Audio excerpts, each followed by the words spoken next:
जब भी प्राचीन भारत का जिक्र होता है तो दिमाग में क्या आता है? हड़प्पा और मोहनजोदड़ो के बड़े बड़े शहर, है ना? लेकिन उन शानदार शहरों की चार दीवारी के बाहर भी एक भारत था, एक बिल्कुल अलग भारत।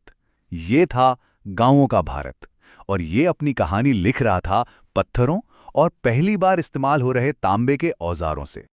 तो यही वो सवाल है जो हमें आज पूछना है कि उन महान शहरी सभ्यताओं के साये में असली ज्यादातर भारत कैसा दिखता था। ये जो हमारा आज का विश्लेषण है ना, वो इसी सवाल का जवाब ढूंढने का एक सफर है। एक ऐसा सफर जो हमें शहरों की दीवारों के पार भारत की उन गहरी ग्रामीण जड़ों तक ले जाएगा जहां से सब कुछ शुरू हुआ। तो देखिए, आज हम क्या क्या जानने वाले हैं। सबसे पहले समझेंगे कि यह ताम्रपाषाण युग है क्या। फिर हम निकलेंगे एक टूर पे राजस्थान और मध्य प्रदेश की संस्कृतियों को देखने। उसके बाद महाराष्ट्र की जबरदस्त जोरवे संस्कृति को जानेंगे। फिर देखेंगे कि उनकी जिंदगी कैसी थी, उनकी मुश्किलें क्या थीं, और आखिर में इस पूरी कहानी को जोड़कर समझेंगे कि कैसे इन संस्कृतियों ने भारत की असली नींव रखी। तो चलिए शुरू करते हैं अपना सफर। पहला पड़ाव इस शब्द को समझना, ताम्रपाषाण, या जिसे अंग्रेजी में कहते हैं चैल्कोलिथिक। आखिर ये था क्या? देखिए, इसका नाम ही सब कुछ बता देता है। कैल्को मतलब तांबा और लिथिक मतलब पत्थर। तो ये वो जबरदस्त दौर था जब इंसानों ने पहली बार पत्थर के साथ साथ धातु का इस्तेमाल करना शुरू किया। सोचिए जरा, ये टेक्नोलॉजी में कितना बड़ा लीप था।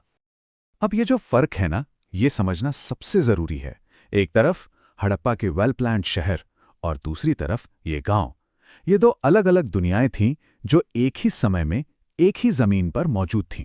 इन गांव वालों के पास लिखने की कला नहीं थी, इनकी दुनिया अपनी बस्तियों तक ही थी। और सबसे दिलचस्प बात, जब हड़प्पा के बड़े बड़े शहर खत्म हो गए, तब भी ये गांव, ये ग्रामीण संस्कृतियां फलती फूलती रहीं। सोचिए। चलिए अब अपने सफर को आगे बढ़ाते हैं और चलते हैं भारत के दिल में। देखते हैं कि उस जमाने में राजस्थान और मध्य प्रदेश में कौन सी खास संस्कृतियां बस रही थीं। तो इस इलाके में हमें तीन बड़े नाम मिलते हैं: राजस्थान की आहड़ संस्कृति और मध्य प्रदेश की मालवा और कायथा संस्कृतियां।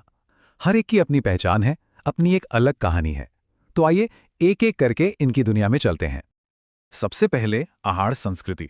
इसका तो पुराना नाम ही था तांबवती, मतलब तांबे वाली जगह। इससे ही समझ आता है कि तांबा इनकी जिंदगी में कितना जरूरी था। ये लोग तांबे के जादूगर थे सही में। सोचकर देखिए, एक ऐसी संस्कृति जहां पत्थर के औजार लगभग हैं ही नहीं, सिर्फ और सिर्फ तांबे के शानदार उपकरण। और हां, इनके बनाए काले और लाल रंग के मिट्टी के बर्तन, वो तो इनकी कलाकारी का एक अलग ही लेवल था। अब बात करते हैं मालवा संस्कृति की। और जब भी मालवा का नाम आता है ना, तो सिर्फ एक चीज दिमाग में गूंजती है, इनकी पॉटरी, इनकी मिट्टी के बर्तन। आर्कियोलॉजिस्ट्स का मानना है कि उस जमाने में इनसे बेहतर क्वालिटी के बर्तन कोई नहीं बनाता था। इनकी कारीगरी वाकई लाजवाब थी। और इसी मालवा संस्कृति का एक बहुत बड़ा सेंटर था नवदा टोली। जब यहाँ खुदाई हुई तो आर्कियोलॉजिस्ट्स को अनाज के इतने बड़े बड़े भंडार मिले कि वो हैरान रह गए। इसका मतलब क्या है? इसका मतलब साफ है कि ये लोग सिर्फ गुजारे के लिए खेती नहीं कर रहे थे। नहीं, ये सरप्लस मतलब जरूरत से ज्यादा अनाज उगा रहे थे। और ये एक बहुत बहुत एडवांस्ड एग्रीकल्चरल सोसाइटी की निशानी है। चलिए अब थोड़ा दक्षिण की ओर चलते हैं, महाराष्ट्र की तरफ। और यहां हम मिलेंगे एक महासंस्कृति से।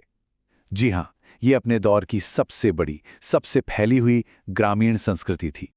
जोरवे संस्कृति। इसका फैलाव अनबिलीवेबल था।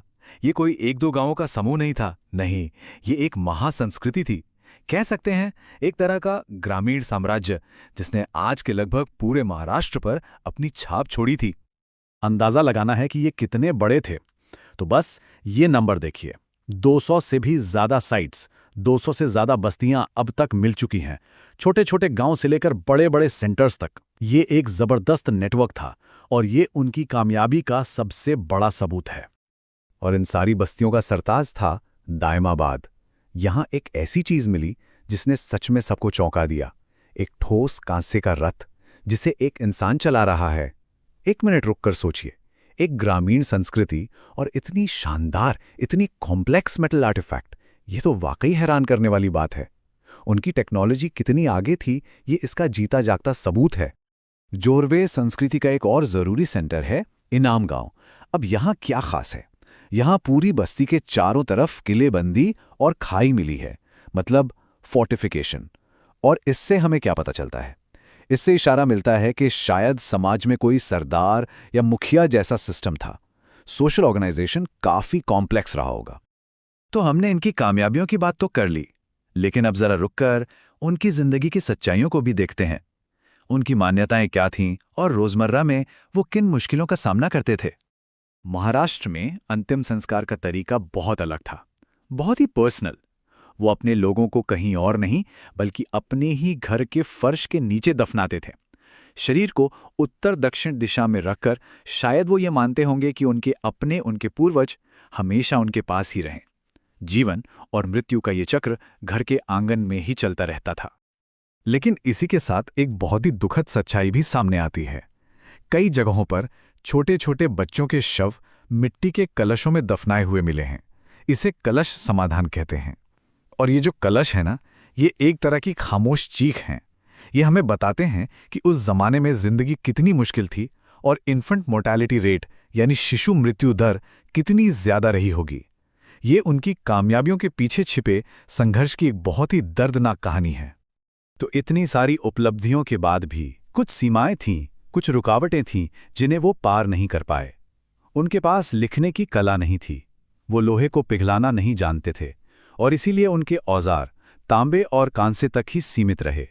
और उनकी बस्तियां बड़ी तो हुईं, लेकिन समाज वो हमेशा से ग्रामीण ही रहा।